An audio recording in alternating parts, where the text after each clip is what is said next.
Shalom, saudara-saudari yang dikasihi oleh Tuhan. Apa kabarnya? Sudah lama ya, maksudnya saya ini 1 bulan lebih mungkin ya. Jadi bertemu dengan para jemaat sebagai WL gitu ya. Senang sekali juga kembali sebagai WL. Nah, yang tahu saya pasti tahu ya, maksudnya kalau saya mulai ibadah itu dengan apa gitu ya. Saya mohon, yes, mantap, pantun ya. Kita mulai dengan pantun ya. Pergi ke ladang menanam padi. Cakep. Terima kasih. Airnya jernih menyejukkan hati. Mantap. Mari bersyukur kepada Tuhan yang sejati. Naikkan pujian dengan semangat ya, dengan sukacita di sini. Yo, kita tepuk tangan untuk Tuhan kita dulu ya. Ya, ini hari Minggu ya, mari kita fokuskan pikiran kita, hati kita untuk Tuhan kita ya. Mari kita letakkan segala distraksi untuk ketemu dengan Tuhan kita. Itu. Yuk, mari kita berdoa ya.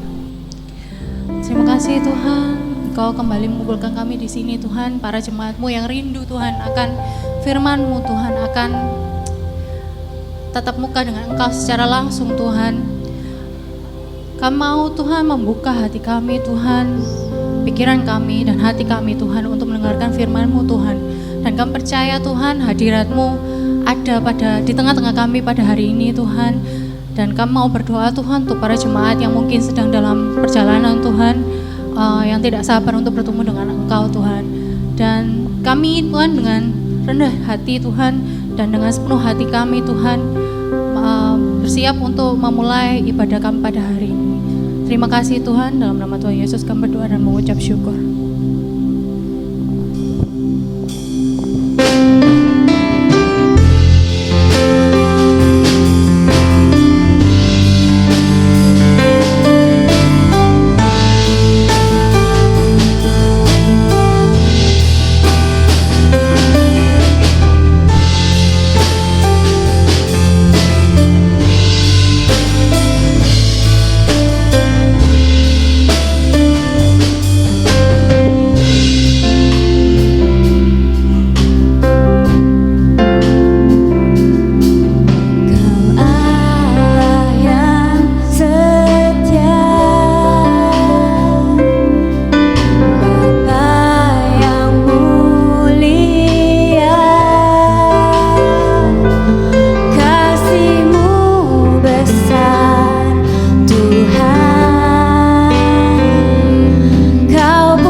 firman Tuhan, Tuhan, dalam Mazmur 116 ayat 12, Tuhan, ada mengatakan bagaimana aku akan membalas kebaikan Tuhan atas kebajikannya atasku. Apa yang bisa kami berikan, Tuhan? Segala yang kami punya ini adalah milik-Mu, Tuhan. Kami bukanlah apa-apa, Tuhan, tapi Engkau terus memberikan kasih-Mu kepada kami dengan sepenuh hati-Mu, Tuhan. Engkau tetap menanti kami, Tuhan, meskipun kami selalu, Tuhan, berikan kepada Engkau, Tuhan. Tapi kami tahu, Tuhan, bahwa pada akhirnya, Tuhan, kami akan kembali pada Engkau, Tuhan. Tapi kami harus berserah dan mau, Tuhan, mengikuti kehendak-Mu, Tuhan, meskipun itu sulit, Tuhan. Dan kami, Tuhan, hari ini para jemaat-Mu, Tuhan, yang hadir di sini, Tuhan, percaya, Tuhan, bahwa Engkau, meskipun kami tidak tahu, Tuhan, bagaimana membalas kebaikan-Mu, Tuhan, Engkau selalu ada untuk kami dan kami sangat bersyukur kepada Engkau, Tuhan. Mari kita naikkan suara kita. Dengan apakah ku balas segala kebaikan-Mu? Segenap hatiku menyembah-Mu, Yesus. Ku bersyukur padamu. Dengan apakah ku balas segala kebaikan-Mu? Segenap hatiku menyembah-Mu, Yesus. Ku bersyukur padamu. Dengan apakah ku balas segala kebaikan-Mu? Segenap hatiku menyembah-Mu, Yesus. Ku bersyukur padamu samanya.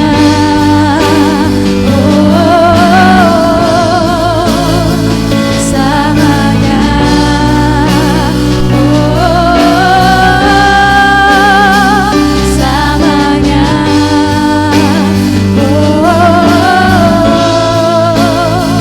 Samanya.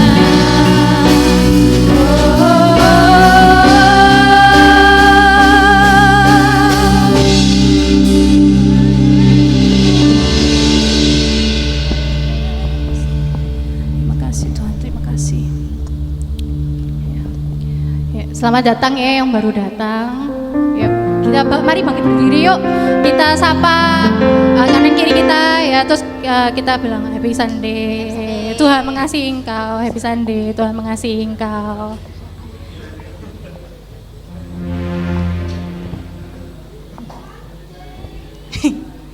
Happy Sunday. Happy Sunday, Ethan. Ya masih semangat ya. Kita lagu kedua ini kita harus semangat ya. Nyanyi. Yuk. Mari kita tepuk tangan untuk Tuhan kita.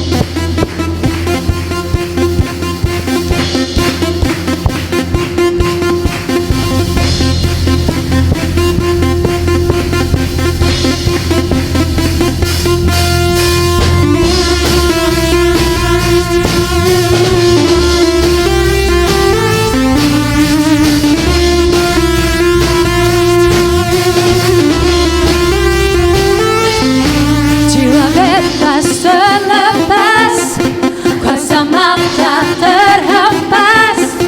Nama Yesus pemenang, nama Yesus jawaban.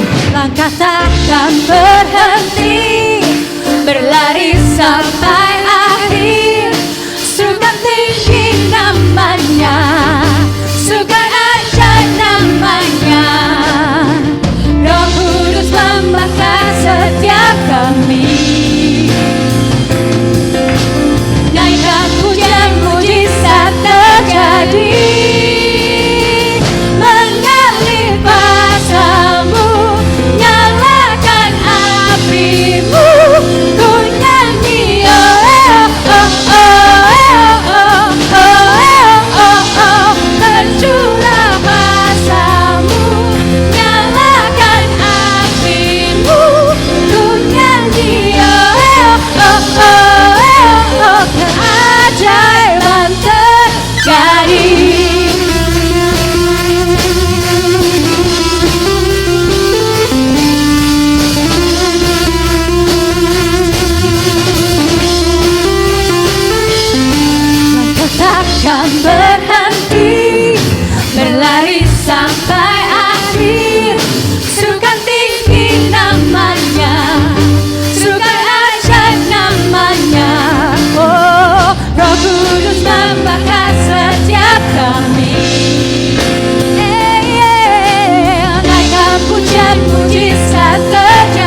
Roh Kudus membakar setiap kami.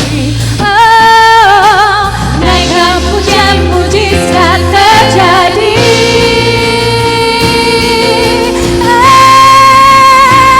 Mengalir basamu, nyalakan apimu, ku nyanyi oh oh oh oh oh oh oh oh. Berjuang basamu, nyalakan apimu, ku nyanyi oh oh oh oh oh.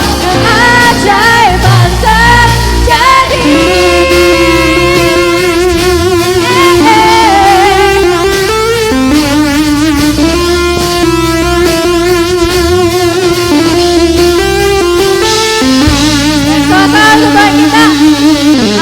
Sekali lagi ya, mau tolong sapa kanan kiri, ayo. Apinya, semoga apimu selalu menyala ya. Semoga apimu selalu menyala. Tetap semangat gitu ya. Saya mengundang Pak Rismanto untuk duduk kembali. Lagu terakhir ini jujur sangat-sangat apa ya, personal gitu ya. Lagu ini. Dan saya harap para jemaat juga bisa merasakan hubungan yang intim dengan Tuhan kita melalui lagu ini gitu ya. Lagu ini khususnya memanggil saya gitu ya untuk oh yuk kita nyanyi lagu ini, karena kita tuh waktunya banyak tapi kadang-kadang kita itu suka lupa gitu ya. Yang penting itu apa gitu. Seringkali kita itu menggunakan waktu kita, aku ini dulu, aku kerja dulu, aku ngerjain rumah dulu, aku ngapain dulu, bisa gitu ya. Tapi untuk Tuhan, ketemu Tuhan sebentar aja, kita tuh kayak nanti malam aja lah, pagi aku bangun pagi kesiangan, ya nanti aja lah siang bisa. Kalau siang lupa makan siang, ya nanti malam bisa. Tapi waktu malam kita ngantuk, jadi nggak selesai doanya. Tapi kayak kita tuh berpikir ya, kayak kita bangun pagi untuk pergi traveling supaya nggak telat naik pesawat, kita bisa bangun pagi. Tapi kalau untuk ketemu Tuhan tuh susahnya setengah mati. Nah ini tuh mungkin pengingat untuk kita, teguran juga. Dan mari kita buka hati kita untuk nyanyikan lagu ini.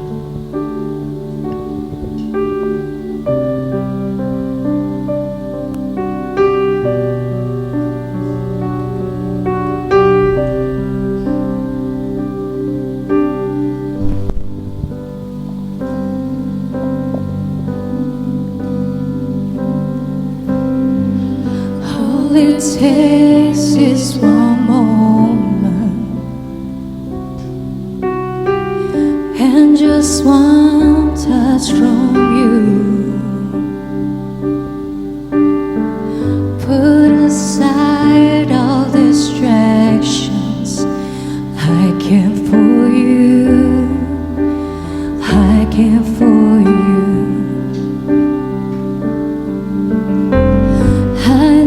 You more than ever. There's nothing else satisfies. Nothing else satisfies. All my life I surrender. I live for you. I live for you. 'Cause I care for you. Care for you.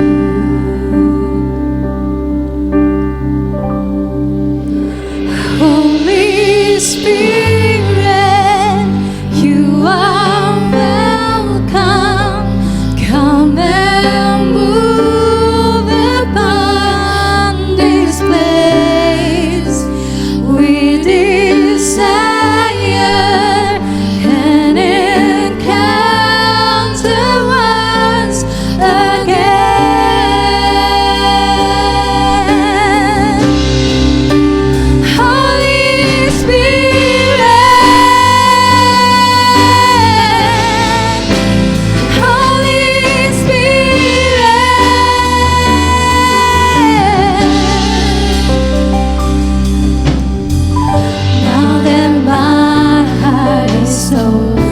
Mari jemaat untuk berdiri. I am ready for you. Jesus, take me deeper, 'cause I came for you. I came for you. Oh, I came for you. I came for you.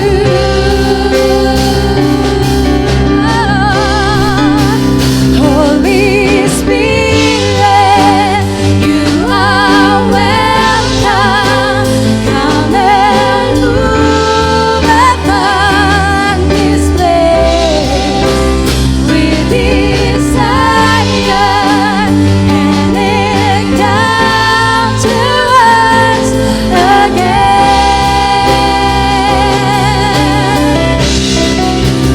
Such your fire, release your power, so we'll never be the same.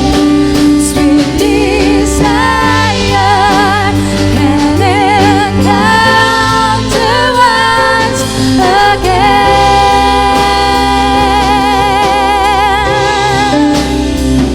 We make way, we make room. Lord, let your spirit move. Have your way in this place. Lord, we have come for you.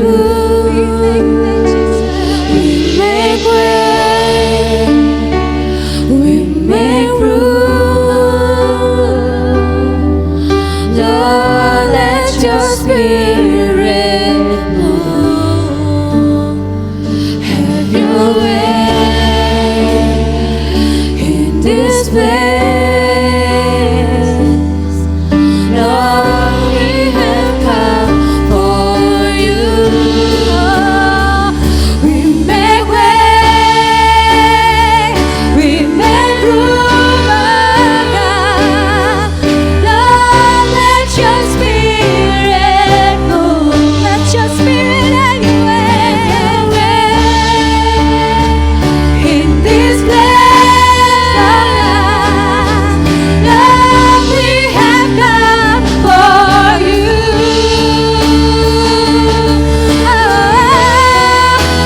Holy Spirit, you are welcome. Come and move upon this place. We desire an encounter once again. Set your fire, release your power, so we'll never be the same. We desire an encounter once again. Holy Spirit, Holy Spirit,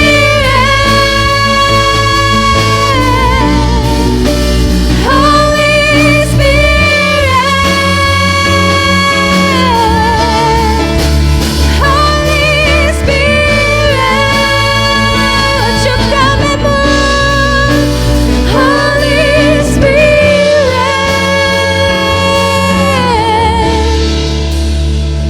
we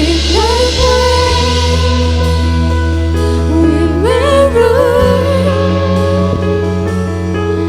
Lord, let your spirit move. Have your way in this place. Lord, we have come for you. We make way. We make room. We make room. Lord, let your spirit Hallelujah. Your way in this place. Oh, Lord, we have come for you.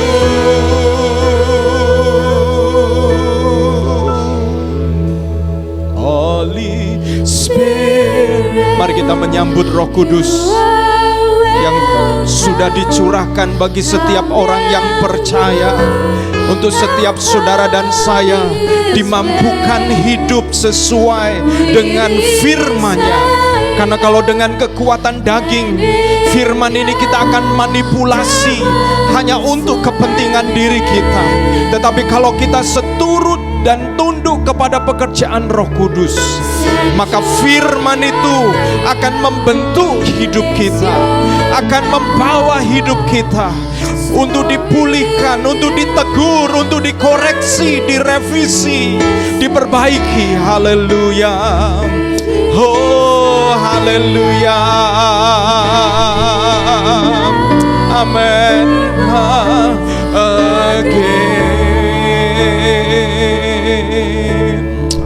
Bapa di dalam surga, kami menghampiri Engkau sekali lagi di dalam kemurahan-Mu. Oleh karena kebenaran yang Kau berikan kepada setiap kami, sehingga kami dibenarkan oleh Engkau. Dan melaluinya Tuhan, kami menghampiri Engkau untuk sekali lagi, let your truth will redeem us. Biarlah kebenaran-Mu itu akan membebaskan kami, menebus kami, membongkar pikiran-pikiran yang salah, asumsi-asumsi yang tidak benar, dan cara-cara hidup, value-value, nilai-nilai yang perlu dikoreksi. Sehingga hati kami Tuhan, sekali lagi ya Tuhan, dikalibrasi.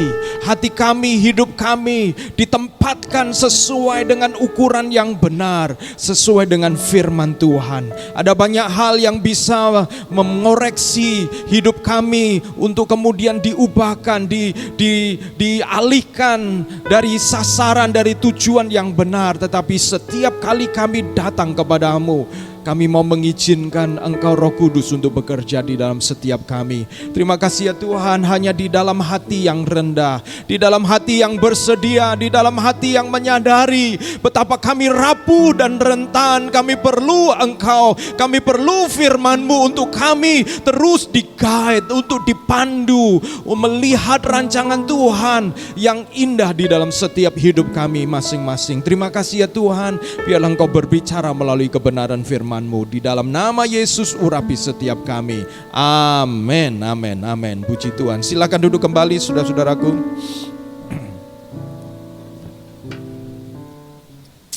Haleluya. Terima kasih buat tim worship yang sudah membantu kita untuk bisa mengarahkan diri kepada firman Tuhan, kepada apa yang dipersiapkan oleh Tuhan bagi setiap kita masing-masing pada kesempatan pagi hari ini. Baik saudara-saudara, sebelum kita bersama-sama mendengarkan firman Tuhan, saudara-saudara, kalau kita perhatikan, sebelumnya saya ingin menyapa dulu ya. Shalom saudara-saudara, selamat pagi. Ya. Saudara-saudara, kalau kita perhatikan aksi demo beberapa waktu yang lalu itu seperti sebuah efek yang mengglobal begitu ya.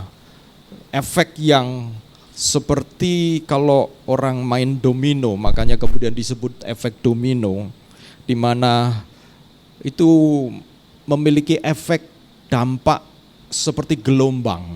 Dan demo yang dilakukan di Indonesia, kemudian juga ada demo yang dilakukan di Nepal, ada juga demo-demo yang lain bahkan di Eropa, ya, ada ketegangan-ketegangan yang terjadi. Jadi kalau kita perhatikan dengan adanya teknologi informasi ini saudara-saudara, mungkin kalau zaman dulu harus ada koran yang baru besok paginya terbit, maka itu tidak secepat dan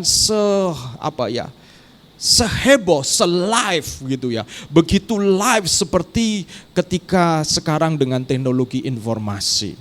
Begitu dahsyatnya peranan teknologi informasi ini bahkan bisa menyebabkan apa yang sebenarnya terjadi, mungkin orang yang melihatnya pada waktu itu relatif biasa-biasa saja, tetapi oleh karena itu kemudian dibombardir sedemikian rupa, maka pikiran orang kemudian bisa dibentuk oleh karena informasi yang begitu masif datang, saudara-saudara. Sehingga ada satu teori, saudara-saudara, yang namanya teori bahasa.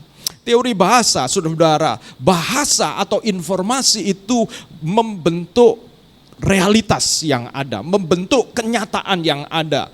Di mana sebelumnya kita berpikir kenyataan itu dimunculkan di dalam bahasa, di dalam informasi.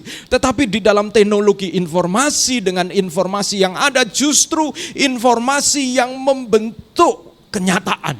Nah, itu yang luar biasa, yang juga berbahaya. Nah, saudara-saudara, salah satu yang kemudian saudara dan saya perlu perhatikan, bayangkan kalau hidup kita mengaku anak Tuhan, mengaku orang Kristen, tetapi informasi yang ditanamkan di dalam pikiran kita, informasi yang kita telan, yang dicekokkan kepada kita adalah informasi-informasi yang bukan membawa kita untuk kemudian menjadi seperti yang Tuhan kehendaki.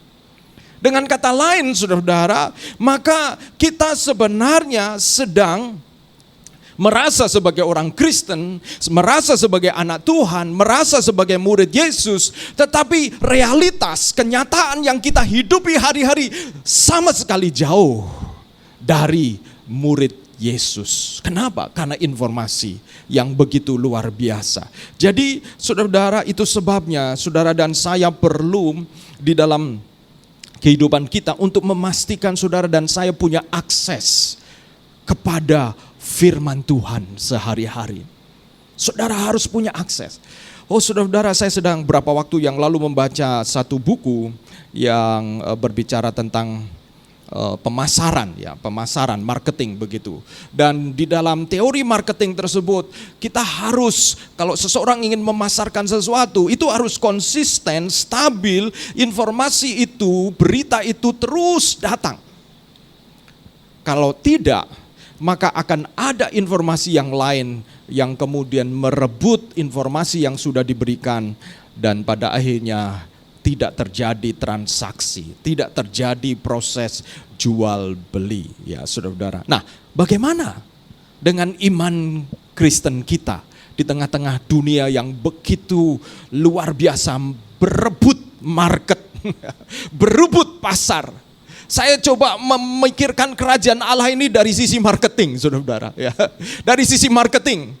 Kalau saudara yang punya usaha, berapa persen saudara alokasikan untuk marketing usaha saudara-saudara?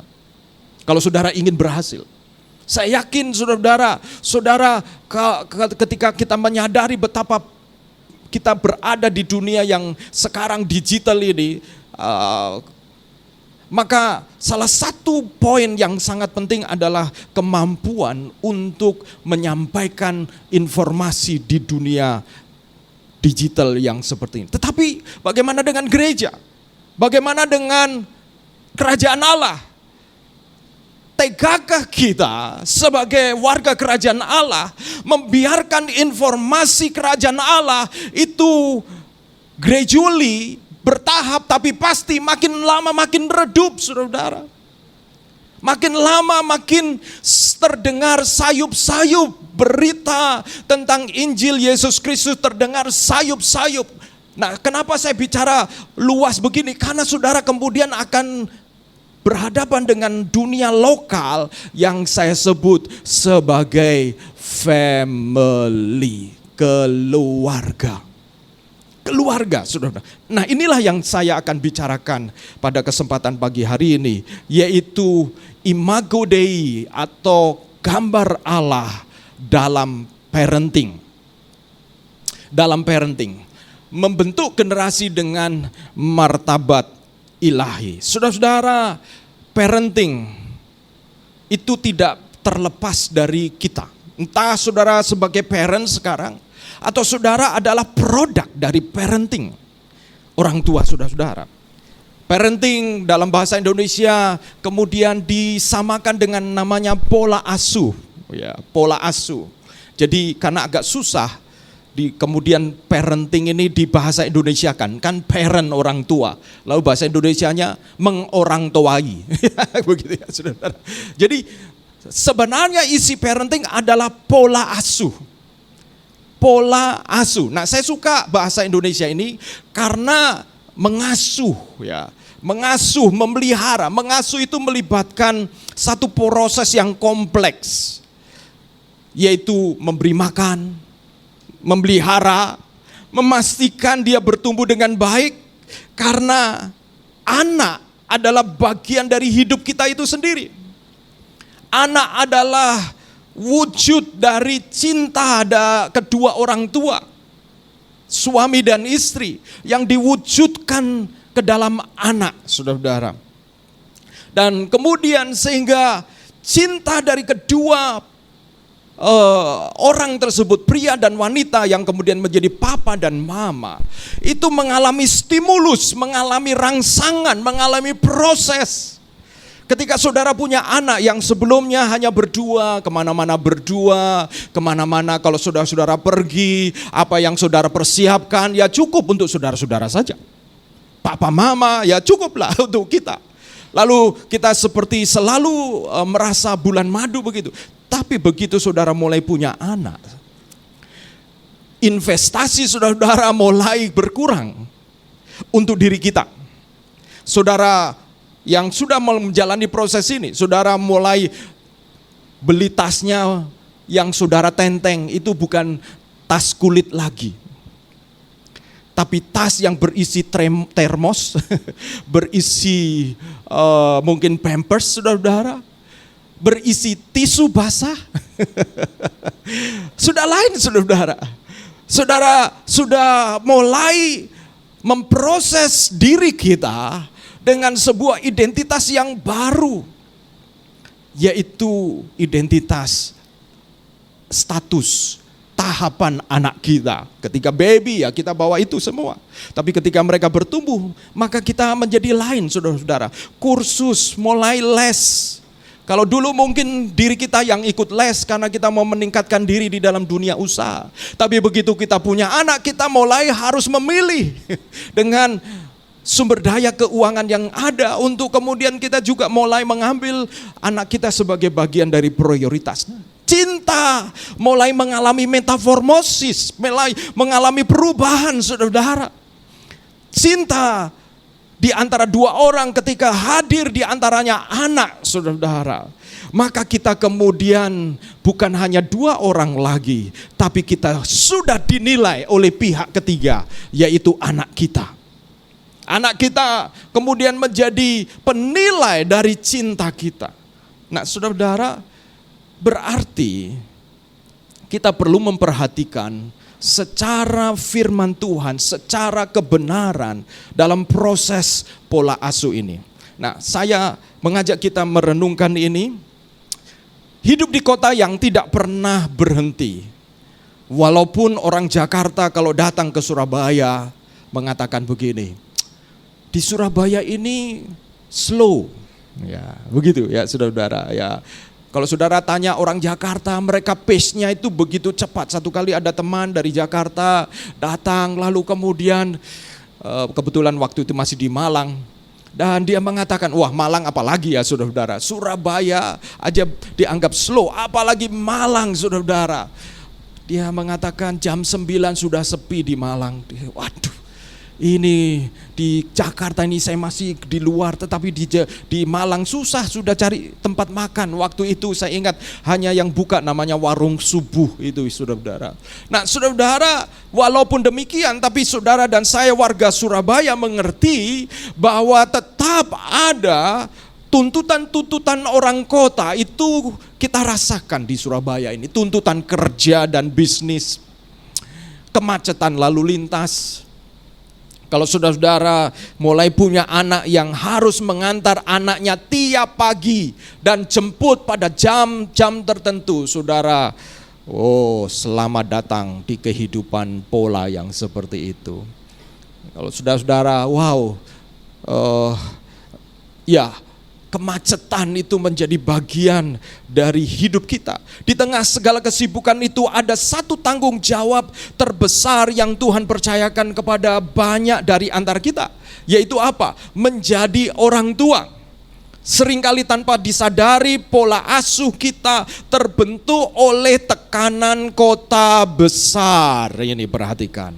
Kita ingin anak-anak kita sukses, tidak tertinggal, menjadi yang the best, yang terbaik.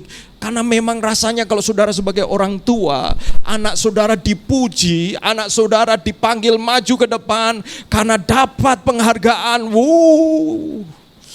Kalau dulu mungkin kita lebih banyak foto kita sendiri, tapi kalau saudara mulai punya anak, coba perhatikan sosmed saudara-saudara. Isinya adalah anak-anak kita. Karena pride kita itu sudah dialihkan untuk anak kita. Sehingga tekanan kepada anak kita itu juga tekanan kepada kita. Repotnya saudara-saudara, tekanan kepada kita juga alihkan tekanan untuk anak kita.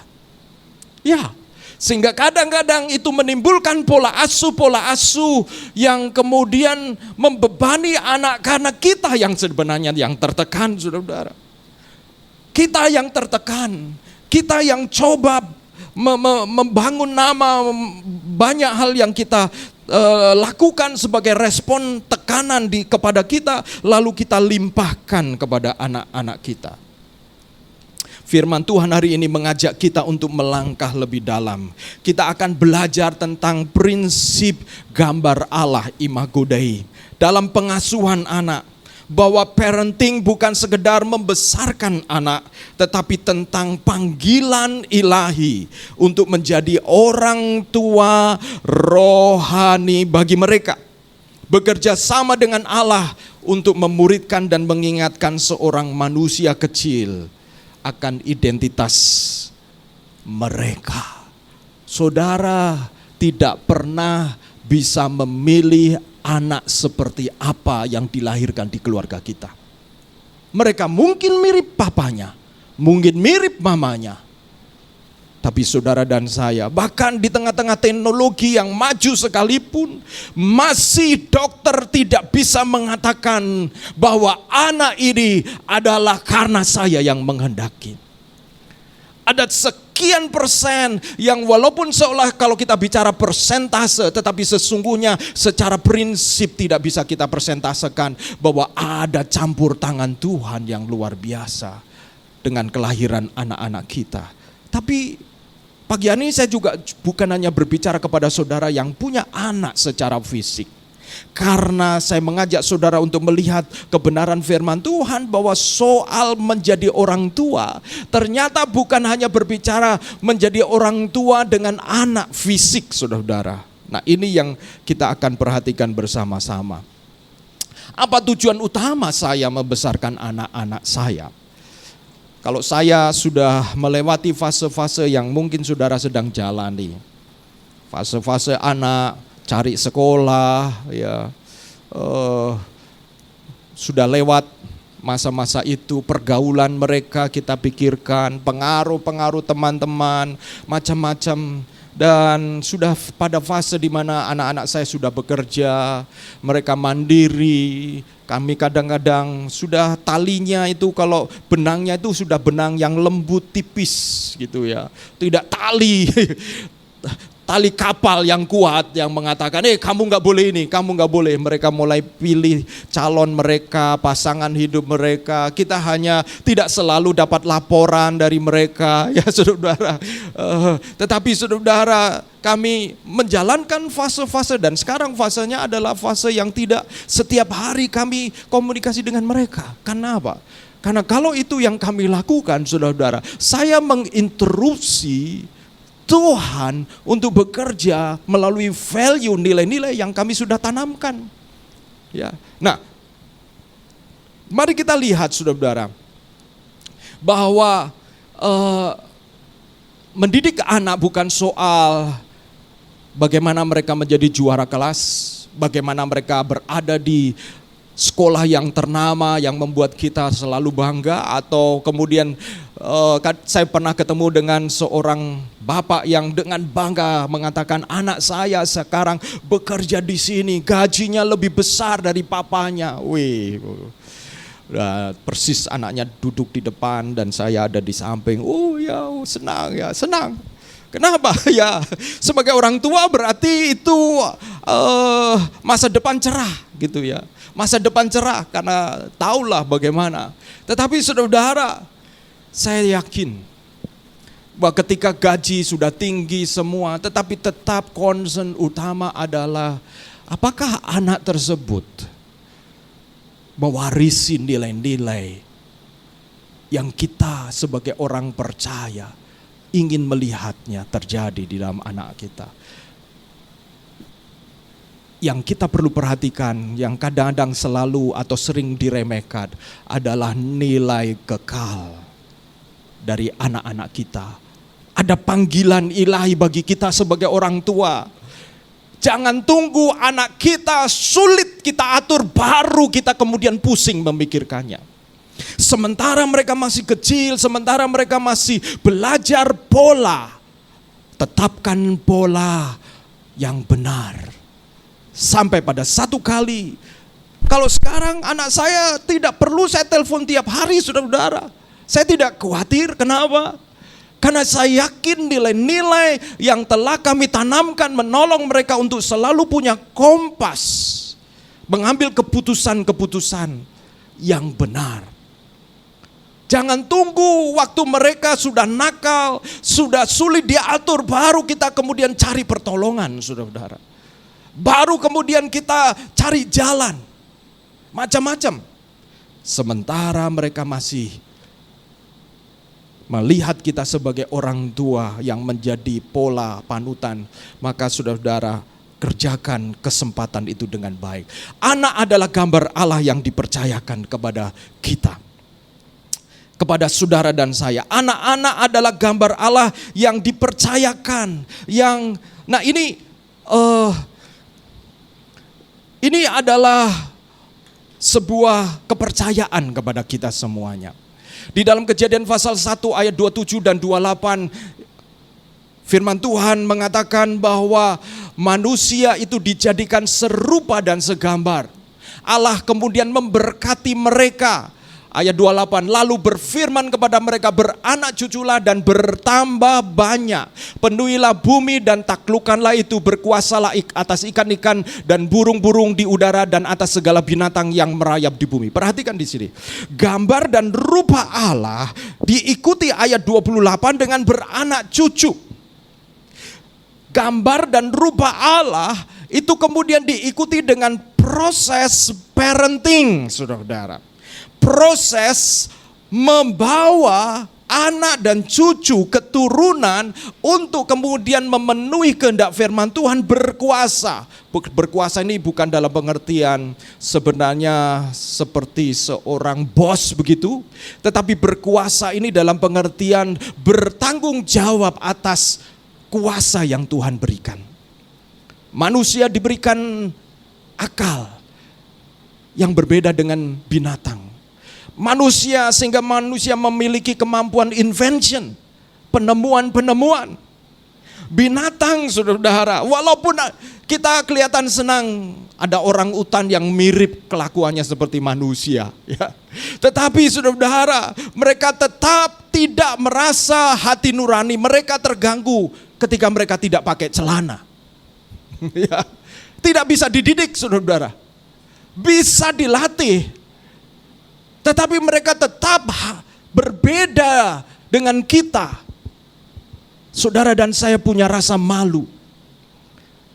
Saudara dan saya punya sesuatu di dalam diri kita yang disebut martabat sebagai manusia. Jadi kita diciptakan berbeda, saudara-saudara. Sekalipun penemuan seolah mengangkat hal-hal kecerdasan makhluk-makhluk yang lain, tetapi mereka berbeda dengan kita. Saudara dan saya berbeda. Dan kitab Mazmur mengatakan bahwa sesungguhnya anak lelaki adalah milik pusaka daripada Tuhan dan buah kandungan adalah suatu upah. Firman Tuhan mengajak kita melihat perspektif bahwa anak adalah milik pusaka. Bukan hanya anak laki-laki. Kebetulan ini kan budayanya budaya patrilineal. Budaya garis dari laki-laki. Tetapi sesungguhnya maksud yang benar di sini adalah anak-anak. Karena kalau di Israel, saudara-saudara, bicara tentang tanah pusaka, misalnya, tanah ini diwariskan kepada saya, keluarga dermawan, begitu ya. Maka yang punya tanah ini, yang bisa mewarisi hanya keluarga dermawan. Hanya keluarga dermawan. Nah, itu kan berarti garis laki-laki yang. Nah, bagaimana kalau kemudian anak mereka nggak punya anak laki-laki? Ya, maka saudara-saudara diturunkan kepada suaminya. Nah, jadi tanah pusaka itu tidak boleh dijual. Kenapa? Karena tanah pusaka itu berhubungan dengan nama keluarga, berhubungan dengan identitas keluarga. Dikatakan di sini bahwa anak bagi kita adalah milik pusaka dari Tuhan. Bukankah anak itu seperti tanah warisan itu, saudara-saudara? Di mana, saudara-saudara, kalau kita menggarap tanah itu dengan baik, maka tanah itu akan mengeluarkan hasil yang baik.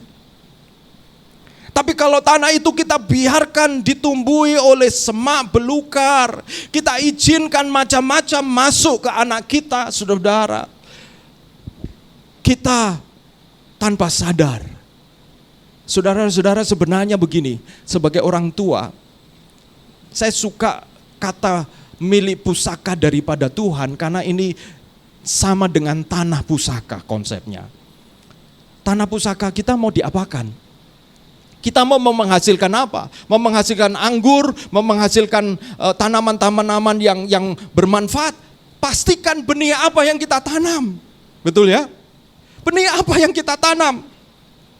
Seringkali kita berharap anak kita akan satu kali menghasilkan buah, katakanlah buah mangga. Tapi yang kita tanam, buah mangga ini misalnya, saya mau anak saya adalah orang yang berhasil, orang yang cinta Tuhan, orang yang takut akan Tuhan, saudara-saudara. Orang yang menghormati orang tuanya, pasti dia bukan dipegang oleh karena harta orang tua. Saudara tahu, kalau ada anak-anak yang hormat karena kontrol harta, saudara bisa tahu itu betapa sebenarnya orang tua tidak pernah merasa aman dan tenang. Ada pola asuh yang seperti itu, saudara-saudara. Dan saya melihat ketika orang tuanya mulai terserang sakit penyakit, orang tuanya mulai kehilangan rasa aman. Kenapa? Karena dia tidak punya kontrol lagi dengan anak-anaknya.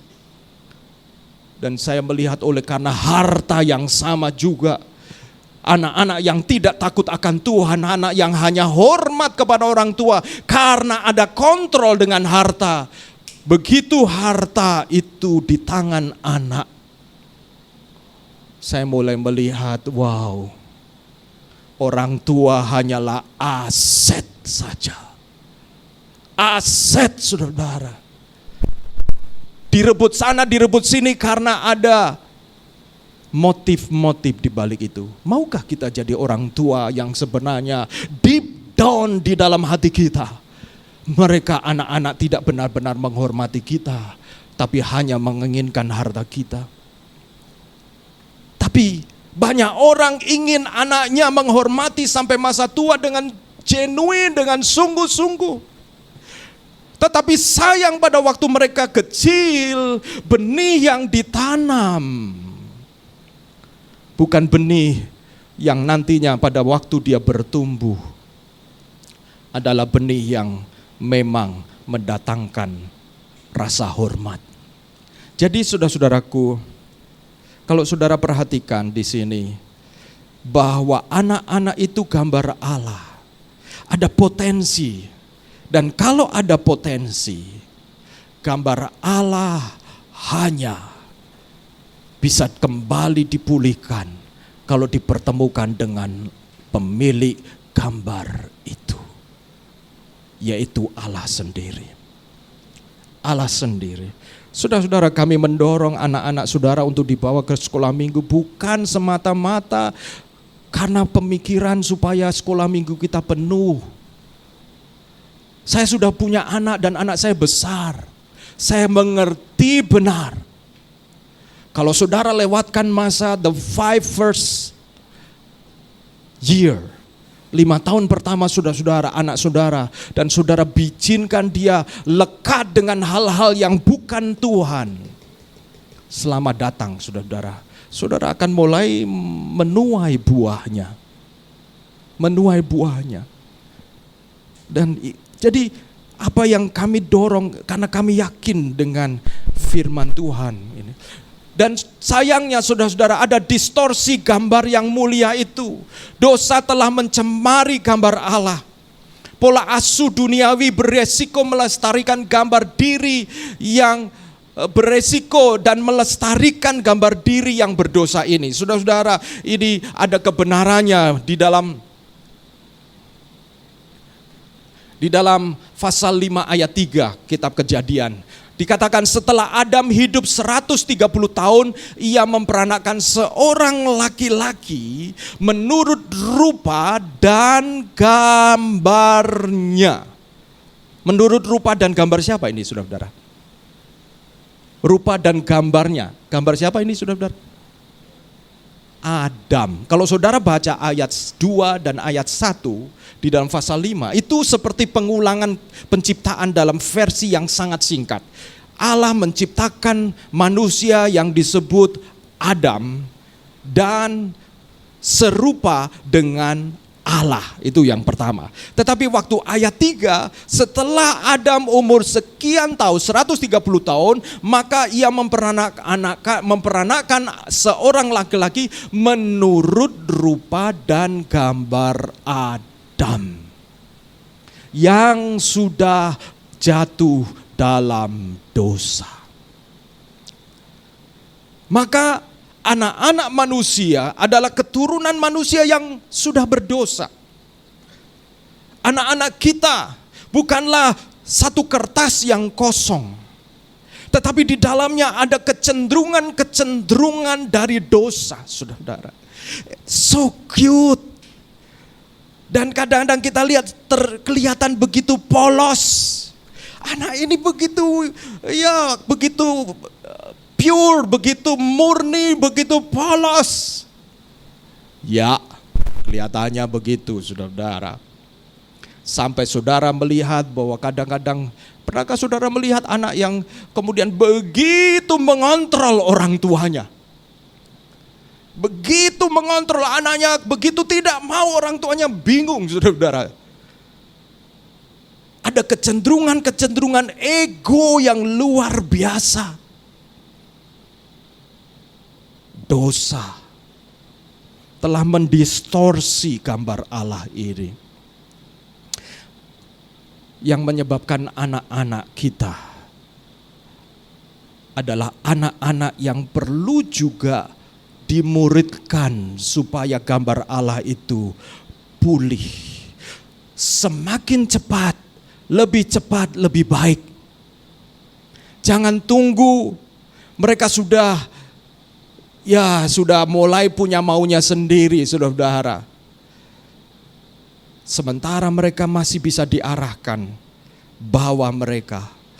Nah, kenapa? Karena saudara, firman Tuhan mengajarkan bahwa gambar yang rusak ini dari keturunan Adam, lalu gambar yang rusak ini terus menerus berketurunan, beranak cucu, maka Kejadian pasal 1 ayat 28 itu juga mengalami distorsi. Manusia yang diberi kuasa untuk menguasai ciptaan yang lain karena dosa, bukan hanya sekedar menguasai untuk dipertanggungjawabkan, tetapi menguasai untuk diri sendiri. Menguasai dan kemudian mengeksploitasi. Makanya justru kecerdasan manusia menghancurkan alam yang dipercayakan Tuhan untuk dikelola. Dan saudara-saudara, Kristus datang sebagai Adam yang kedua atau Adam yang terakhir, yang memulihkan gambar diri manusia. di dalam 2 Korintus pasal 5 mulai ayat 17. Jadi siapa yang ada di dalam Kristus, ia adalah ciptaan baru. Yang lama sudah berlalu, sesungguhnya yang baru sudah datang. Anak-anak kita adalah manusia lama sekalipun mereka baru lahir. Tetapi secara prinsip mereka adalah manusia lama, karena anak-anak kita menurut Kejadian pasal 5 ayat 3, ia serupa dengan Adam yang telah jatuh di dalam dosa. Tetapi Kristus membuat manusia lama itu ditanggalkan. Sehingga ayat 15, pasal 15 ayat 45 1 Korintus, seperti ada tertulis, manusia pertama Adam menjadi makhluk yang hidup, tetapi Adam yang akhir yaitu Kristus menjadi roh yang menghidupkan. Anak kita tidak cukup kita bekali makanan yang sehat, protein yang bagus, tempat environment yang baik, saudara. Anak kita perlu diperkenalkan kepada Kristus, Adam yang terakhir, untuk menjadi roh, memiliki roh yang menghidupkan, saudara. Karena mereka juga punya roh seperti kita, walaupun masih kecil. Mereka punya jiwa, punya pikiran, kehendak, perasaan. Kita kenali itu, saudara. 1 Korintus ayat yang ke-46 mengatakan, tetapi yang mula-mula datanglah bukan yang rohania, yaitu Adam pertama, tetapi yang alamiah. Kalau kita hanya mendidik anak kita sesuai dengan keadaan lingkungan dunia ini, maka kita mengizinkan hanya mendidik mereka secara alamiah. Kemudian barulah datang yang rohania, memperkenalkan kepada Kristus. Manusia pertama berasal dari debu tanah dan bersifat jasmani. Manusia kedua berasal dari sorga. Realitas sorga diperkenalkan kepada anak-anak kita ketika kita membawa mereka kepada Tuhan. Penyerahan anak bukanlah sekedar sebuah simbol. Penyerahan anak bukanlah sebagai acara gerejawi, upacara gerejawi dari gereja. Penyerahan anak adalah tekad dari orang tua untuk menyerahkan anaknya kepada Tuhan, dan dari komunitas orang percaya yaitu gereja untuk juga menjadi model teladan bagi anak-anak ini. Dan kita sebagai keluarga besar SAF, ketika seorang anak diberikan di dalam penyerahan anak, kita bertanggung jawab juga sebagai orang tua rohani bagi mereka. Orang tua rohani bagi mereka. Sehingga saudara, kalau saudara membesarkan anak saudara di sebuah gereja, di mana gereja itu dibangun dengan satu konsep firman Tuhan Alkitabiah yang benar, di mana anak kita itu bukan hanya kita besarkan, tetapi juga dibesarkan oleh saudara-saudara kita di dalam teladan, di dalam dukungan, maka saudara-saudara kita sebenarnya sedang bekerja bersama-sama untuk membawa anak-anak kita memiliki martabat ilahi. Bukan hanya martabat alami saja yang ditentukan oleh apa yang mereka punya, ditentukan apa yang mereka pakai. Tetapi martabat ilahi ditentukan juga oleh apa yang mereka bisa persembahkan kepada Tuhan dan berdampak kepada orang lain. Nah, jadi tugas orang tua, saudara-saudara, itu apa tugas orang tua? Tugas orang tua adalah mengenali, bukan menciptakan. Mengenali, seperti petambang berlian yang mengikis kotoran sehingga berlian itu shiny. Berlian itu sudah ada, saudara-saudara. Tapi kitalah yang menggosoknya. Bahkan ada seorang yang mengatakan orang tua itu seperti seorang arkeolog yang menggali dan menemukan. Tetapi juga saudara-saudara, bukan hanya begitu, juga mengarahkan, bukan memaksakan. kenali anak saudara-saudara. Kira-kira dia ini apa ya? Potensinya apa? Ya. Potensinya apa? Memang kadang-kadang kita itu jiwa komersil kita itu bergerak juga untuk anak kita ya, seperti begini ya saudara-saudara. Anak ini kita kayak bagusnya dileskan semua nanti supaya salah satu mungkin oke. Betul. Tapi kalau tanpa saudara mengenali anak saudara-saudara, saudara akan menerapkan kebingungan kepada anak kita juga. Ada yang sudah cukup besar, satu kali saya tanya, kamu apa?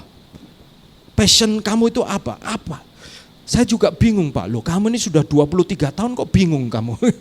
Iya Pak, soalnya dari dulu itu sama mama itu saya dileskan ini, saya bisa A, bisa B, bisa C, bisa D.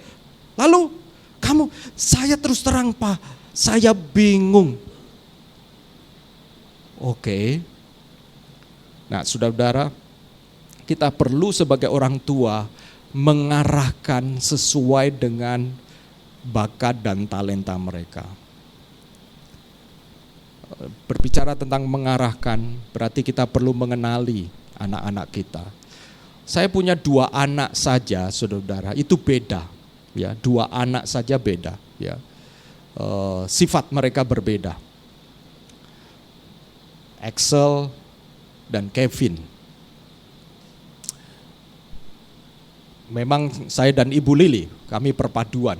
Tapi waktu saya mengenali anak-anak saya, satu kali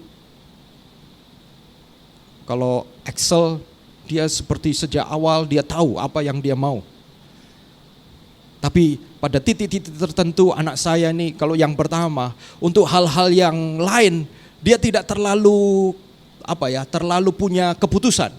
Sebaliknya juga untuk anak saya yang Kevin, untuk hal-hal yang Axel tidak terlalu punya keputusan, anak saya yang kedua punya keputusan, lebih cepat memutuskan di bidang yang anak saya pertama lama memutuskannya.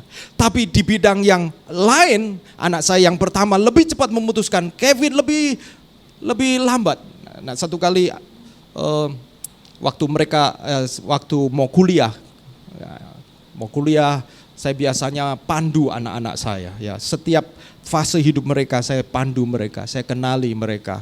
Lalu saya tanya, coba kamu lakukan ini. Dan saya ingin lihat. Dan biasanya setelah lakukan itu saya tanya, apa yang kamu rasakan? Apa yang kamu nilai? Lalu kemudian saudara-saudara saya kemudian mengatakan, apakah kamu merasa begini? Jadi pertanyaan saya itu harus divalidasi oleh mereka, bukan saya yang memvalidasi. Ya, berapa waktu yang lalu di rumahnya Harry ngobrol-ngobrol, B mau masuk sekolah mana begitu ya. Lalu saya ditanya, gimana menurut Pak Agus? Saya lihat, saya amati ya B ya. Kami begitu datang, B itu langsung menyambut, lalu ya dia suka high five ya, gitu ya. Saya perhatikan, lalu kami sebagai orang-orang yang sudah dewasa ngobrol asik, tapi dia menyisip di antara kami untuk caper dia ya. Kita kalau orang tua melihatnya caper ya. Tapi waktu saya lihat bagaimana dia cara menarik perhatian, nah itu yang saya perhatikan dia. Saya perhatikan dia. Caranya halus, saudara-saudara. Saya bilang anak ini punya inisiatif. Kemudian saya berikan penilaian, anak ini ada kecerdasan yang disebut kecerdasan emosional. Karena dia baca situasi, lalu dia bergerak. Nah, kalau begitu, kalau memilih sekolah, kamu harus perhatikan. Ya, supaya kecerdasan ini, kalau kita lihat itu sejak awal, jangan kemudian kecerdasan ini dipadamkan oleh karena sekolah di tempat yang mengejar bukan kecerdasan ini. Bukan memberikan ruang kepada kecerdasan itu. Nah, itu baru pengamatan beberapa saat saja ya, tentu saudara-saudara. Tetapi kalau saudara punya anak-anak, justru tidak disarankan untuk mengisi psikotes yang masih kecil. Tidak disarankan. Karena justru itu akan memframe mereka. Karena mereka punya keterbatasan untuk memahami. Justru dianjurkan untuk saudara mengamati ketika mereka bermain, ketemu teman, orang. Saudara amati bagaimana respon-respon. Jangan kita menginterupsi mereka. Izinkan mereka meresponi secara alamiah karena tugas kita mengenali. Mengenali. Setelah kita bisa mengenali, maka kita bisa mengarahkan. Belum terlalu kita kenali, kita langsung cepat-cepat mengarahkan. Apalagi memulihkan, saudara-saudara. Jangan-jangan kita pulihkan karena kita sendiri yang salah mengarahkan, ya saudara-saudara. Ya. Nah, jadi saudara-saudara, maka kita lihat di sini. Sebenarnya yang saya ingin sampaikan sebagai garis besar, bahwa menjadi parenting atau melakukan parenting itu adalah sebuah tindakan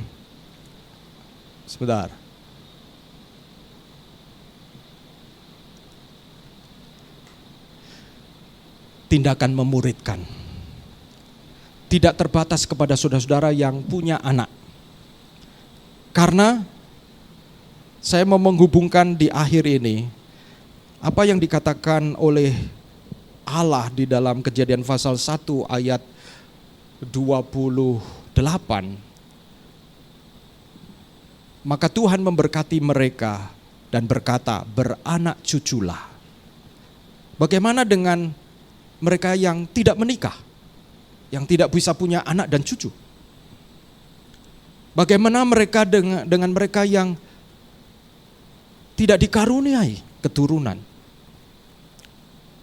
Apakah berarti berkat Tuhan tidak datang kepada mereka? Karena ayat ini mengatakan, maka Tuhan memberkati mereka dan berkata, beranak cuculah. Kalau kita perhatikan, berkat Tuhan itu datang terlebih dahulu sebelum mereka beranak cucu. Dan beranak cucu adalah bagian dari berkat Tuhan itu. Bagian dari berkat Tuhan. Lalu kemudian dikatakan beranak cuculah dan penuhilah bumi. Firman ini datang sebelum mereka jatuh dalam dosa, kan? Jadi it is okay, adalah wajar memenuhi bumi ini dengan gambar-gambar Allah yang belum terdistorsi. Tetapi begitu manusia jatuh dalam dosa, perintahnya menjadi berubah. Yesus kemudian berkata kepada murid-muridnya, segala kuasa di dalam Matius pasal 28 ayat 19 sampai 20 telah diberikan, ayat 18 mengatakan, segala kuasa telah diberikan kepadaku. Oleh karena itu, pergilah, jadikanlah segala bangsa muridku dan baptiskanlah mereka di dalam nama Allah Bapa, Putra dan Roh Kudus, dan ajarlah mereka melakukan apa yang telah aku ajarkan kepadamu. Saya melihat kalau Kejadian pasal 1 ayat 28 itu paralel dengan Matius pasal 28 ayat 18 sampai 20. Artinya saudara-saudara, bagi mereka yang mungkin tidak menikah, bukan berarti kehilangan berkat. Kejadian pasal 1 ayat 28. Karena saudara dan saya akan punya anak-anak rohani menurut Matius pasal 28 ayat 18 sampai 20. Pergilah, jadikanlah segala bangsa muridku. Memenuhi bumi ini seperti Kejadian pasal 1 ayat 28, sehingga kemudian beranak cuculah dan penuhilah. Maka versi Adam yang kedua memenuhi bumi ini bukan dengan keturunan jasmani, tetapi dengan keturunan rohani, saudara-saudara.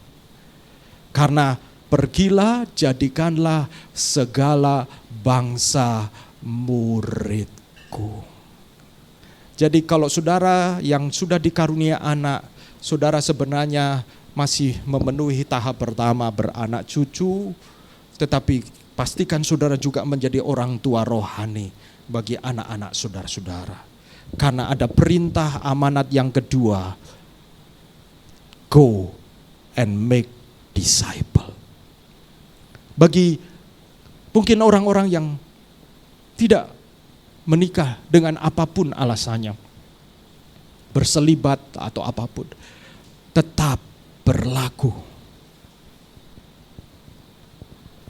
Gambar Allah tetap dilipat gandakan melalui kita dengan cara memuridkan. Kenapa? Karena Adam yang kedua telah melakukannya di dalam diri kita. Lalu bagaimana dengan orang-orang yang belum dikaruniai anak? Saudara-saudara dan saya tetap bisa menjadi orang tua rohani. Karena perintah yang berikutnya adalah jadikanlah segala bangsa muridku.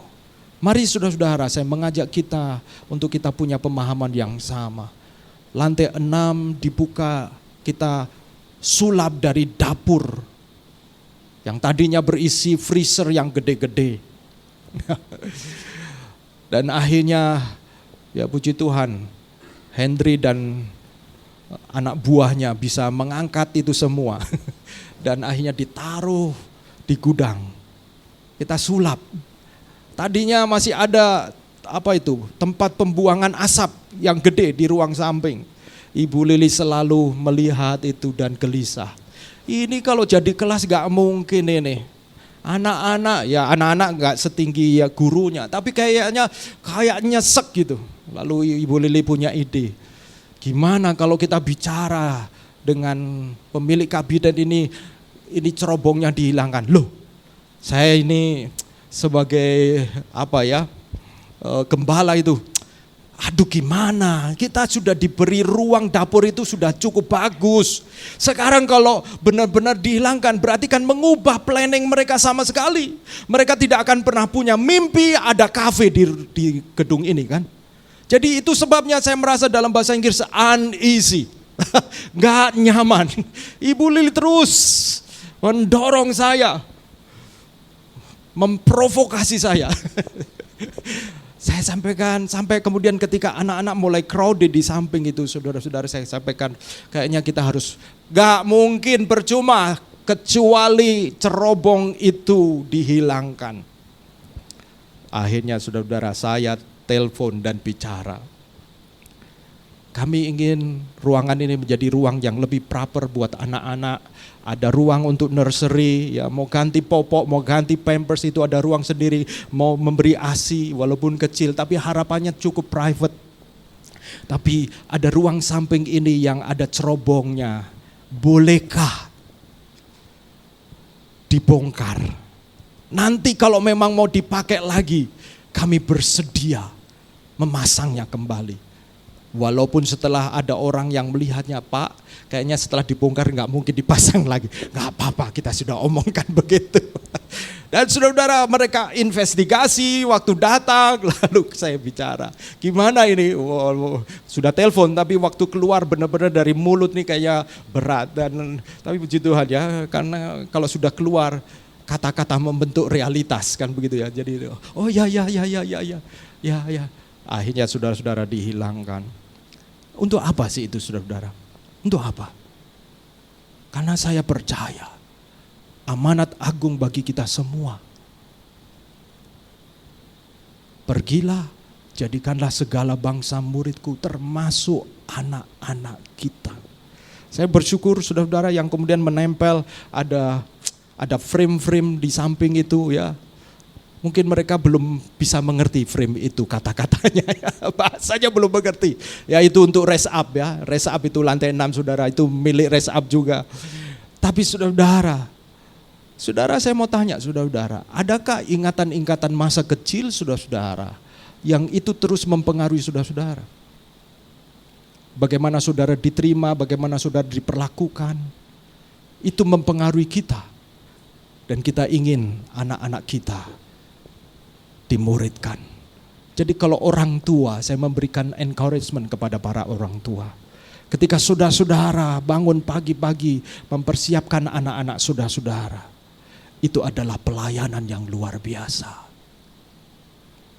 Jangan hanya berpikir mempersiapkan mereka untuk sekolah saja. Karena rancangan Tuhan lebih tinggi. Sekolah memang akan menolong mereka. Tapi jiwa mereka itu, saudara dan saya yang mengenali, mengarahkan, dan memulihkan. Mari kita bersama-sama bekerja. Dan bagi kita semuanya, saudara-saudara,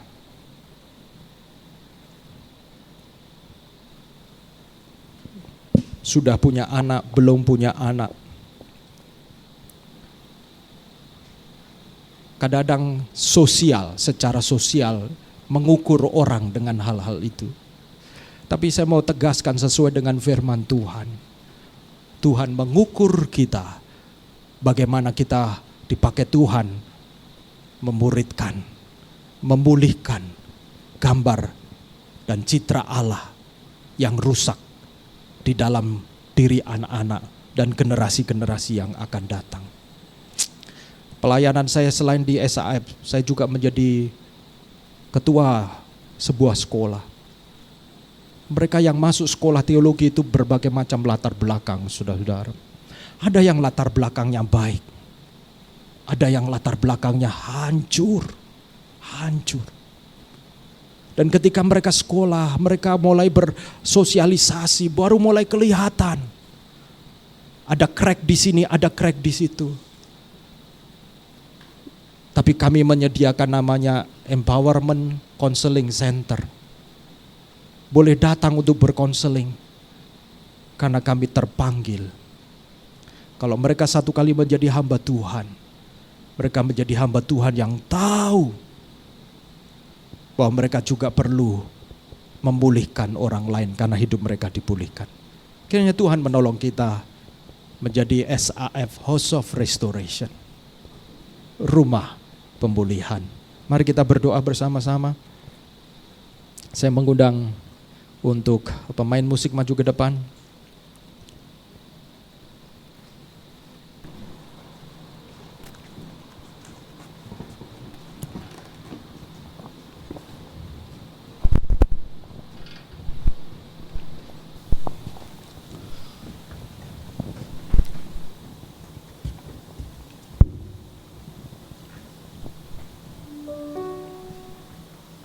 Saudara-saudara, satu kali tahun, saya lupa tahun, kira-kira mungkin sekitar tahun sebelum saya pergi ke Filipina, ada murid sekolah minggu saya pada waktu saya menjadi guru sekolah minggu di Semarang. Saya diberitahu oleh bekas murid saya, "Om, masih ingat?" Dia sebutkan nama anak itu. Ya, masih ingat. Dulu saya guru kelas anak-anak kelas 2, kelas 3 SD. "Om, anak itu sekarang mengalami gangguan jiwa." Kenapa? Dia jelaskan, keluarganya begini-begini. Dan satu kali saya berkesempatan pulang ke Semarang. Saya panggil bekas murid saya itu, "Di mana anak itu?" "Ada Om, ayo Om, ayo ketemu dia." Saya kunjungi, saudara-saudara, saya kunjungi. Hati saya hancur karena melihat dia matanya agak kosong begitu ya, matanya agak kosong. Saya masih ingat saya Om Agus, ingat cerita Daud. Saya katakan, kadang-kadang kalau saya cerita, saudara-saudara, waktu jadi Daud saya di bawah, waktu jadi Goliat, karena kami pakai sebuah sekolah Kristen gitu ya sebagai ruang sekolah minggu. Waktu jadi Goliat saya naik di atas meja dan saya menjadi begitu tinggi dan besar. Anak-anak saya suka, mereka terlibat di dalam cerita saya. Dan saya berdoa dengan hati yang Tuhan pernah pakai saya untuk pimpin anak ini mengenal Engkau. Dan sekarang ketika dia terganggu jiwanya, saya mengatakan, "Tuhan, aku minta Engkau bela. Engkau bela nama-Mu Tuhan. Engkau pulihkan anak ini Tuhan, Engkau pulihkan." Saya tidak tahu apakah anak itu dipulihkan. Tapi buat saudara-saudara yang menjadi guru sekolah minggu, saudara layani dengan sungguh-sungguh. Karena saudara juga sedang melakukan amanat agung. Beri waktu, persiapkan dengan sungguh-sungguh. Sampai engkau mengerti bahwa rancangan Allah ketika itu terganggu, hatimu juga ikut hancur. Dan bagi setiap saudara sebagai orang tua yang bergumul juga dengan anak-anak, Ada masa di mana saudara merasa lelah, merasa bahkan kemudian apatis, pokoknya saya lakukan yang terbaik. Tetapi hati saudara-saudara, jiwa saudara-saudara merasa tidak tenang. Lagu ini mengingatkan kita untuk kita percaya bahwa Tuhan yang punya rencana akan menolong saudara dan saya. Mari kita akan bangkit berdiri bersama-sama.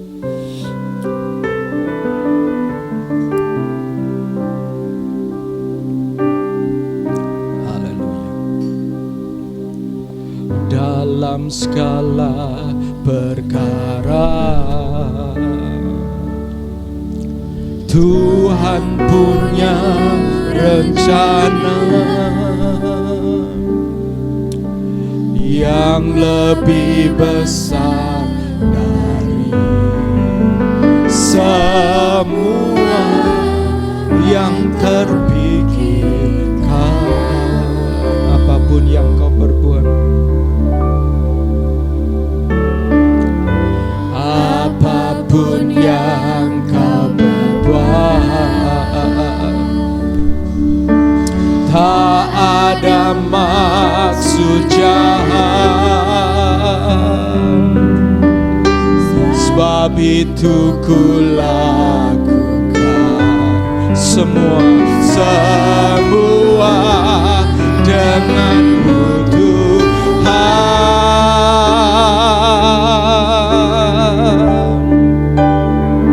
Ku tak akan menyerah pada apapun juga, sebelum ku coba semua yang ku bisa, tetapi ku berserah kepada kehendak-Mu.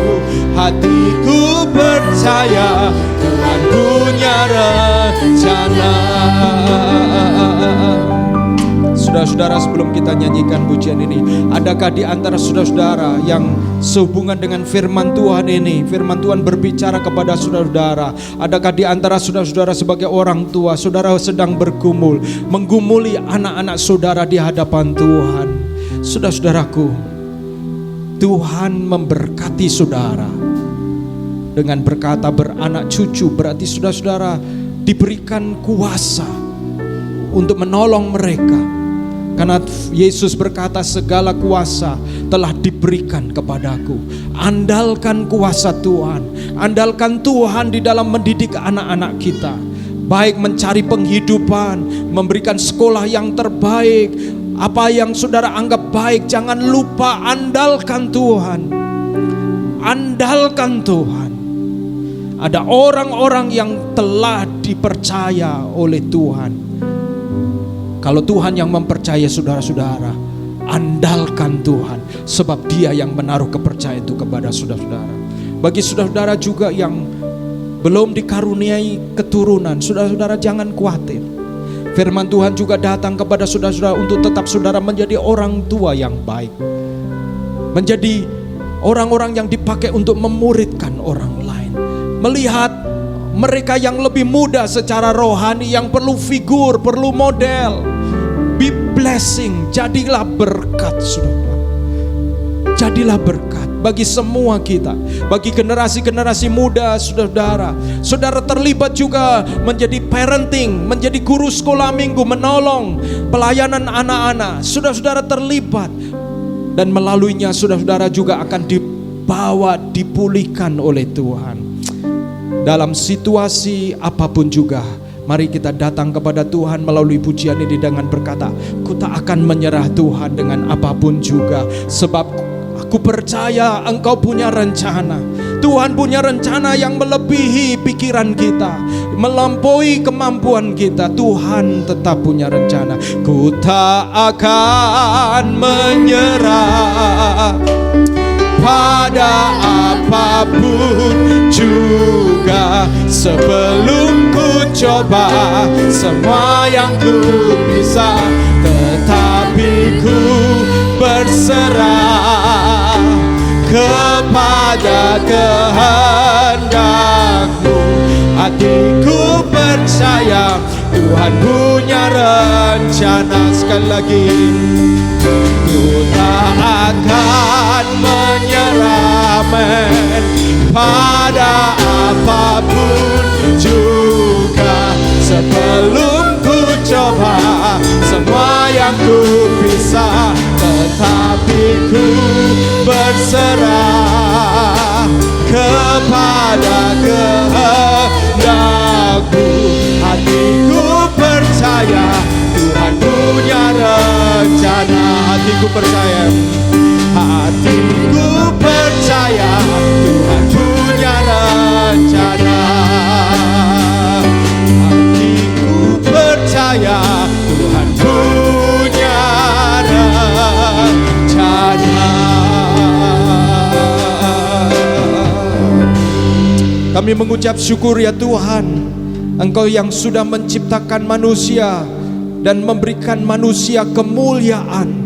Tapi kemuliaan itu telah direnggut oleh dosa. Kemuliaan itu telah dicabik-cabik oleh pemberontakan manusia itu sendiri. Tapi kami mengucap syukur karena Kristus datang untuk setiap kami, sehingga memulihkan kemuliaan itu, sehingga kami dipulihkan menjadi gambar Allah yang utuh di dalam Kristus. Kami terus diproses untuk menjadi semakin serupa dengan Engkau Kristus, karena itu adalah gambar Allah. Tapi sementara itu kami juga punya tugas untuk menjadi orang tua rohani, baik anak-anak secara jasmani maupun anak-anak rohani kami. Tuhan, mampukan kami untuk menjadi orang tua yang baik.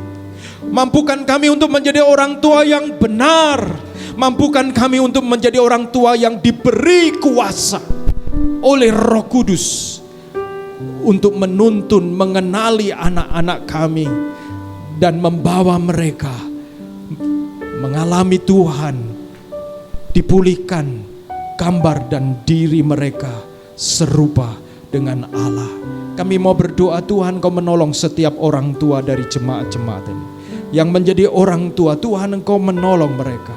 Bagi jemaat-jemaat yang sudah punya pasangan, kami Tuhan berdoa supaya Tuhan juga menolong mereka Tuhan. Untuk mereka juga walaupun mungkin belum dikaruniai anak hari ini, tetapi mereka telah mengembangkan diri untuk menjadi orang tua rohani yang bertanggung jawab, yang dipakai Tuhan untuk menggenapi berkat Tuhan.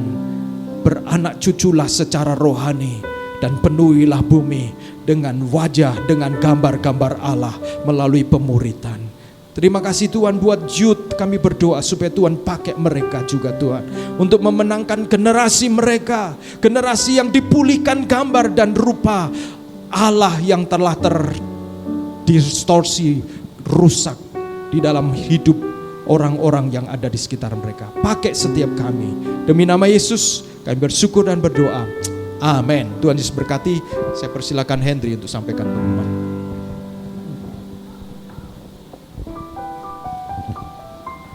Terima kasih Pak Agus atas renungannya. Ya, bersyukur ya bagi kita yang mayoritas orang tua bisa disegarkan, bisa dikayakan, diberkaya lagi hikmatnya. Ya memang saya sering nyelutuk ya, anak ini gak lucu selamanya, tapi jangan sampai juga tawar hati ya sampai kita pahit sama anak kita sendiri. Tapi ya sering saya celutukkan begitu ya, saya lihat anak, aduh, tapi saya segera tidak berlama-lama berretorika lucu-lucu itu terus, karena memang nggak selamanya begitu ya. Ya bersyukur atas itu teman-teman, ya, bersyukur juga atas kehadiran para jemaat yang sudah hadir dan bisa bersekutu bersama ya. Hari ini bersyukur sekali kami Gereja SAF bisa melayani teman-teman semua dan anak-anak dari teman-teman semua. Ya sebelum kita memberi persembahan, teman-teman mari kita siapkan hati kita dulu untuk kita berdoa sebelum kita memberikan persembahan. Mari kita berdoa. Tuhan, terima kasih atas hari ini Tuhan. Terima kasih Engkau segarkan hati kami, Roh Kudus. Kami bersyukur atas naungan kehadiran-Mu di dalam kehidupan kami, menjagai hati kami, menegur hati kami, meluruskan pikiran kami. Kami bersyukur untuk itu semua dan di hari yang baik ini kami juga ingin menunjukkan rasa syukur kami dengan memberikan persembahan apa yang kami miliki. Kiranya Engkau layakkan Tuhan, apa yang kami serahkan hari ini, biarlah menjadi alat untuk kemajuan pekerjaan-Mu Tuhan. Terima kasih Tuhan, kami siap memberikan persembahan dalam nama Yesus. Amin. Silakan ya teman-teman bisa memberikan persembahan melalui rekening gereja ya, rekening gereja. Jadi atau langsung secara fisik juga tunai enggak apa-apa. Kami mohon usher bisa membagikan ya, bisa secara fisik juga. Saya bacakan ayat renungannya di Matius 9 ayat 9. Setelah Yesus pergi dari situ, ia melihat seorang yang bernama Matius duduk di rumah cukai, lalu ia berkata kepadanya, "Ikutlah aku." Maka berdirilah Matius lalu mengikut dia. Kemudian ketika Yesus makan di rumah Matius, datanglah banyak pemungut cukai dan orang berdosa dan makan bersama-sama dengan dia dan murid-muridnya. Pada waktu orang Farisi melihat hal itu, berkatalah mereka kepada murid-murid Yesus, "Mengapa gurumu makan bersama dengan pemungut cukai dan orang berdosa?" Yesus mendengarnya dan berkata, "Bukan orang sehat yang memerlukan tabib, tapi orang sakit. Jadi pergilah dan pelajarilah arti firman ini, yang ku kehendaki ialah belas kasihan bukan persembahan. Karena aku datang bukan untuk memanggil orang benar, melainkan orang berdosa." Ya, kiranya kita diajarkan tidak semata-mata memberikan persembahan ya, tapi juga ada kasih di dalam persembahan kita. Sehingga ya pokoknya kita setor begitu saja ya, apapun itu, setor pelayanan kah, setor material kah, tapi kita juga setor hati kita, isi hati kita itu apa ya. Semoga firman hari ini membantu kita untuk memberikan persembahan dengan hati yang lebih murni. Ya, selanjutnya teman-teman, kami juga bersyukur sebelumnya atas teman-teman yang memberikan persembahan atau perpuluhan ya bagi gereja. Pastinya akan sangat membantu keberlangsungan gereja kita. Kami juga mengundang teman-teman untuk boleh mengajak anggota keluarganya, anggota anak-anaknya, teman saudara-saudaranya ya untuk datang yang belum bergereja. Bisa datang ke gereja kita sangat welcome dengan itu semua. Dan pengumuman selanjutnya untuk minggu ini seperti biasa ya, kita akan Moment of Restoration di hari Selasa secara online, which is itu berdoa ya, berdoa bersama, kita tuangkan pergumulan kita maupun ya pergumulan secara nasional, global, apapun itu ya, secara personal. Tentu pergumulan itu tentu akan dijaga di dalam prayer meeting atau Moment of Restoration itu sendiri, sehingga teman-teman dibebaskan untuk menuangkan apa yang teman-teman gumuli ya. Dan kita akan dapat sedikit firman juga di hari itu. Dan di hari Kamis kita juga ada KTB ya teman-teman, KTB yang umum. Di barat ada 2 dan di timur ada 1. Ya, semoga kami bisa segera melihat wajah-wajah baru ya di KTB kita masing-masing. Kita rindu sekali untuk bisa melayani teman-teman kita yang baru juga maupun yang sudah setia dengan kita. Lalu untuk Rise Up Community, which is adalah untuk teman-teman kuliah kita, itu hari Sabtu ya. Kami juga mengundang para teman yang masih kuliah bisa datang di Rise Up Community kita di hari Sabtu ya 6.30. Jadi supaya kalau Sabtu ya nggak ngelamun sendirian gitu ya, kosong pikirannya, ya mari kita isi dengan sesuatu yang kekal, which is firman bagi teman-teman yang muda ya. Dan itu saja teman-teman, dan saya akan tutup pengumuman ini dan tetap mengundang teman-teman untuk terus datang ya di kebaktian-kebaktian kita selanjutnya, supaya kita tidak mengalir begitu saja ya, kadang-kadang datang, kadang-kadang tidak. Penting sekali teman-teman kalau kita itu terus disirami firman, dan dengan keluarga kita akan sangat baik kalau kita datang dengan keluarga kita. Jadi di KTB ada KTB Family juga, saya lupa ya. Ini KTB untuk senior kita. Jadi kita ini setiap 2 minggu teman-teman ada KTB untuk family kita, para ya mungkin nggak harus orang tua ya. Ya orang tua sih, kaum senior lah, kaum senior kita ya memang kebanyakan yang datang kemarin ya itu ya para kaum senior ya, rata-rata ya di atas 50 tahun. Ya tapi ya saya nanti 2 minggu lagi mungkin akan datang ya di kebaktian yang KTB Family itu ya, untuk mendukung para om-om dan tante-tante kita itu semangat sekali teman-teman, terutama karena mereka mungkin kebetulan ya dari orang timur ya, jadi waduh seru sekali ya. Saya syuting itu lucu-lucu sekali, kalah lah kalau KTB Barat 1, 2, Timur boring wisan, makanya gak ono wonge, kurang orangnya, kurang teman baru. Tapi kalau KTB senior kemarin luar biasa.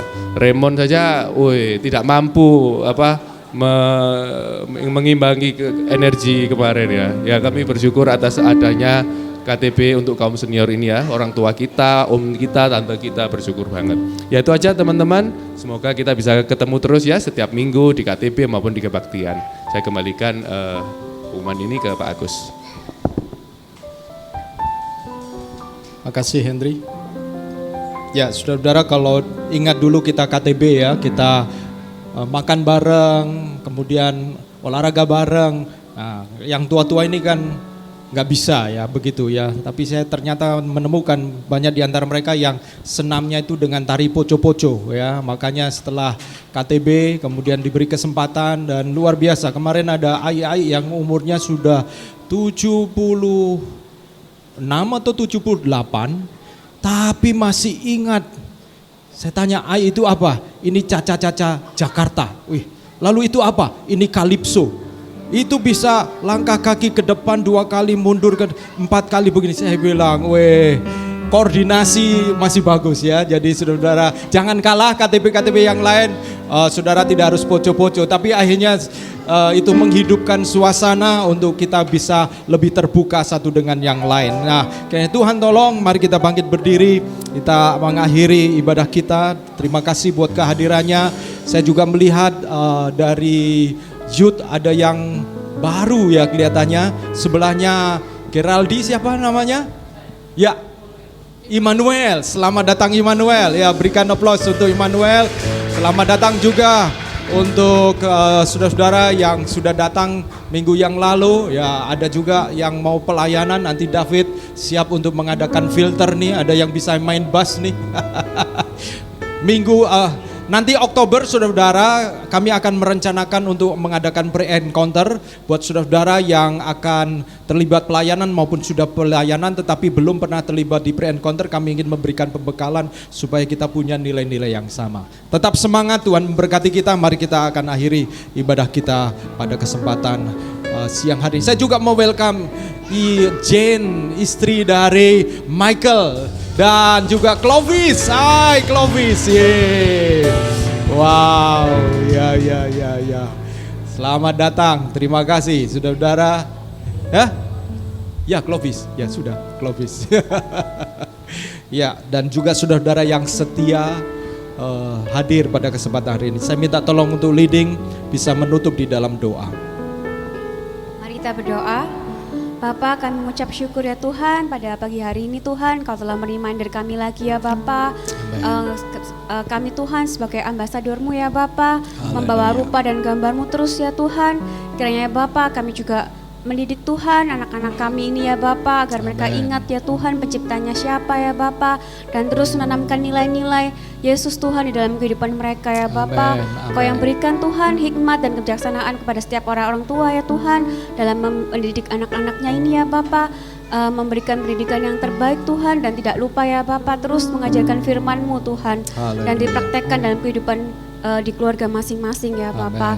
Terima kasih Tuhan, Kau juga kiranya Tuhan yang terus memberkati Sunday School ini ya Bapa, di SIF ini ya Tuhan yang terus berkembang ya Bapa.